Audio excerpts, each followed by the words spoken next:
വരാനിരിക്കുന്ന നിയമസഭാ തെരഞ്ഞെടുപ്പിന് മുന്നോടിയായി പ്രചാരണ രംഗം കനത്ത ചൂടിലേക്ക് കടക്കുന്നതിനിടെ പ്രധാനമന്ത്രി നരേന്ദ്രമോദി തൃശൂരിൽ നടത്തിയ വമ്പിച്ച റോഡ് ഷോ വലിയ സ്വീകാര്യത നേടി. തൃശൂർ നഗരത്തിന്റെ ഹൃദയഭാഗം മുഴുവൻ ആവേശത്തിലും ഉത്സാഹത്തിലും മുങ്ങിയ ഈ പരിപാടിയിൽ ആയിരക്കണക്കിന് ആളുകളാണ് പങ്കെടുത്തത്. നഗരത്തിലെ പ്രധാന വഴികളിലൂടെ നീണ്ടുനിന്ന റോഡ് ഷോ ഒരു വലിയ രാഷ്ട്രീയ പ്രകടനമായി മാറുകയും പ്രവർത്തകരിലും പൊതുജനങ്ങളിലും വലിയ ആത്മവിശ്വാസം സൃഷ്ടിക്കുകയും ചെയ്തു. ഞായറാഴ്ച വൈകുന്നേരം ആരംഭിച്ച റോഡ് ഷോയിൽ BJP പതാകകളും മുദ്രാവാക്യങ്ങളുമായി നിറഞ്ഞുനിന്ന ജനക്കൂട്ടം പ്രധാനമന്ത്രിയെ വരവേറ്റു. വാഹനത്തിൽ നിന്ന് കൈവീശി ജനങ്ങളോട് അഭിവാദ്യം ചെയ്യുന്ന മോദിയെ കാണാൻ സ്ത്രീകളും യുവാക്കളും മുതിർന്നവരും ഉൾപ്പെടെ വലിയ ജനസാന്നിധ്യം ഉണ്ടായത് ശ്രദ്ധേയമായി. പരിപാടിയുടെ ക്രമീകരണങ്ങൾ ശക്തമായ സുരക്ഷാ സംവിധാനങ്ങളോടെയായിരുന്നു. എന്നാൽ അതിനൊപ്പം ജനങ്ങളുടെ ആവേശം യാതൊരു വിധത്തിലും കുറഞ്ഞതുമില്ല.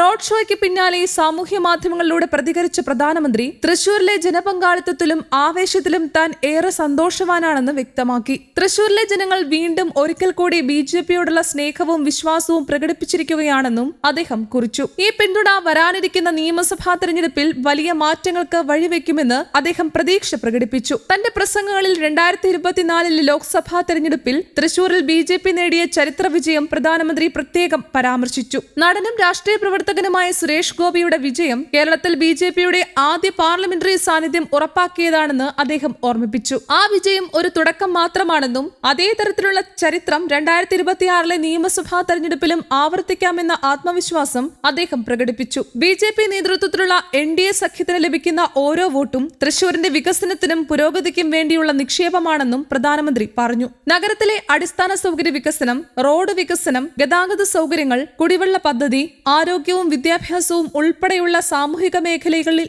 വലിയ മാറ്റങ്ങൾ കൊണ്ടുവരാൻ NDA പ്രതിജ്ഞാബദ്ധമാണെന്നും അദ്ദേഹം ഉറപ്പു നൽകി. തൃശൂരിനെ ഒരു ആധുനിക നഗരമായി മാറ്റുന്നതിനുള്ള ദീർഘകാല പദ്ധതികൾ BJPക്കുണ്ടെന്നും വ്യവസായ വികസനം, ടൂറിസം പ്രോത്സാഹനം, ചെറുകിട വ്യാപാരങ്ങൾക്ക് പിന്തുണ, യുവാക്കൾക്ക് തൊഴിലവസരങ്ങൾ എന്നിവയിൽ കൂടുതൽ ശ്രദ്ധ കേന്ദ്രീകരിക്കുമെന്നും അദ്ദേഹം വ്യക്തമാക്കി. കേന്ദ്ര സർക്കാരിന്റെ വിവിധ പദ്ധതികൾ തൃശൂരിൽ കൂടുതൽ ശക്തമായി നടപ്പാക്കുമെന്നും ജനങ്ങളുടെ ജീവിത നിലവാരം ഉയർത്താൻ സമഗ്രമായ ഇടപെടലുകൾ ഉണ്ടാകുമെന്നും അദ്ദേഹം കൂട്ടിച്ചേർത്തു. പ്രധാനമന്ത്രിയുടെ സന്ദർശനത്തിന് പിന്നാലെ തൃശൂരിലെ BJP പ്രവർത്തകരും NDA നേതാക്കളും വലിയ ആത്മവിശ്വാസത്തിലാണ്. ഈ സന്ദർശനം ജില്ലയിൽ രാഷ്ട്രീയമായി വലിയ സ്വാധീനം ചെലുത്തുമെന്നും പരമ്പരാഗത രാഷ്ട്രീയ സമവാക്യങ്ങളിൽ മാറ്റമുണ്ടാകാനാകുമെന്നും പാർട്ടി വിലയിരുത്തുന്നു. പ്രത്യേകിച്ച് യുവജനങ്ങളുടെയും ആദ്യ വോട്ടർമാരുടെയും പിന്തുണ നേടുന്നതിൽ ഈ റോഡ് ഷോ നിർണായകമായ പങ്കുവഹിക്കുമെന്നാണ് വിലയിരുത്തൽ. തൃശൂരിൽ നടന്ന ഈ റോഡ് ഷോ 2026 കേരള നിയമസഭാ തെരഞ്ഞെടുപ്പിന്റെ രാഷ്ട്രീയ ഭാവി നിർണ്ണയിക്കുന്ന പ്രധാന സംഭവങ്ങളിലൊന്നായി വിലയിരുത്തപ്പെടുന്നു. പ്രചാരണത്തിന്റെ അടുത്ത ഘട്ടങ്ങളിൽ ഇതിന്റെ പ്രതിഫലം വ്യക്തമായി കാണാമെന്നാണ് രാഷ്ട്രീയ നിരീക്ഷകരുടെ വിലയിരുത്തൽ. തൃശൂർ മണ്ഡലം സംസ്ഥാന രാഷ്ട്രീയത്തിലെ ഏറ്റവും ശ്രദ്ധേയമായ പോരാട്ടങ്ങളിൽ ഒന്നാകുമെന്ന വിലയിരുത്തലിലാണ് രാഷ്ട്രീയ നിരീക്ഷകർ. BJPയിൽ ചേർന്നതിനു ശേഷം മുൻപത്തെ തെരഞ്ഞെടുപ്പിൽ കോൺഗ്രസ് നേതാക്കളിൽ നിന്ന് തന്നെ ചതി നേരിട്ടുവെന്ന ആരോപണവും പത്മജ വേണുഗോപാൽ ഉയർത്തിയിരുന്നു.